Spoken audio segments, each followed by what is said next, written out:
ലോകകപ്പ് ഫുട്ബോൾ യോഗ്യതാ റൗണ്ടിൽ ലോകം കാത്തിരിക്കുന്ന പോരാട്ടമാണ് ബുധനാഴ്ച പുലർച്ചെ അരങ്ങേറുന്നത്. നിലവിലെ ചാമ്പ്യന്മാരായ അർജന്റീന മുൻ ചാമ്പ്യന്മാരും ചിരവൈരികളുമായ ബ്രസീലിനെ നേരിടും. ബ്യൂണസ് അയേഴ്സിലെ മോണുമെന്റൽ സ്റ്റേഡിയത്തിലാണ് വമ്പൻ പോരാട്ടം. അർജന്റീനയെ വീഴ്ത്തുമെന്നാണ് ബ്രസീൽ താരം റഫീഞ്ഞയുടെ മുന്നറിയിപ്പ്. ബാഴ്സലോണയിൽ തകർപ്പൻ ഫോമിൽ കളിക്കുന്ന റഫീഞ്ഞ മുൻ താരം റൊമാരിയോയോട് സംസാരിക്കവെയാണ് ഇക്കാര്യം പറഞ്ഞത്. റഫീഞ്ഞയുടെ വാക്കുകൾ ഇങ്ങനെയാണ്: കളത്തിനകത്തും പുറത്തും അർജന്റീനയെ തോൽപ്പിക്കാൻ ബ്രസീലിന് കഴിയും. അതിനായി ഞങ്ങൾ തയ്യാറായി കഴിഞ്ഞു. മാരക്കാനയിൽ നടന്ന ആദ്യപാദത്തിൽ ആഗ്രഹിച്ച പോലെ മത്സരം പൂർത്തിയാക്കാനായില്ല. അന്നത്തെ തോൽവിക്ക് അർജന്റീനയിൽ പകരം വീട്ടുമെന്നും റഫീഞ്ഞ പറഞ്ഞു. ബ്രസീലിൽ നടന്ന ലോകകപ്പ് യോഗ്യതാ മത്സരങ്ങളിൽ നിക്കോളാസ് ഒറ്റമൻഡിയുടെ ഒറ്റ ഗോളിനായിരുന്നു അർജന്റീനയുടെ ജയം. ബ്രസീലിനായി 32 മത്സരങ്ങളിൽ നിന്ന് 11 ഗോൾ നേടിയ താരമാണ് റഫീഞ്ഞ.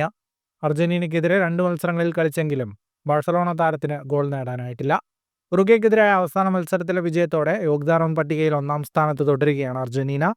13 മത്സരങ്ങളിൽ നിന്ന് 28 പോയിന്റാണ് അർജന്റീനയ്ക്കുള്ളത്. ശേഷിക്കുന്ന 5 മത്സരത്തിൽ ഇനി 1 പോയിന്റ് നേടിയാൽ അർജന്റീന ലോകകപ്പിന് യോഗ്യത നേടും. 3-ാം സ്ഥാനത്തുള്ള ബ്രസീലിന് നിലവിൽ 13 മത്സരങ്ങളിൽ 21 പോയിന്റാണുള്ളത്. ഫുട്ബോൾ ലോകത്തെ കൂടുതൽ വാർത്തകൾക്കും വിശേഷങ്ങൾക്കുമായി സ്പോർട്സ് കഫേ സബ്സ്ക്രൈബ് ചെയ്യുക.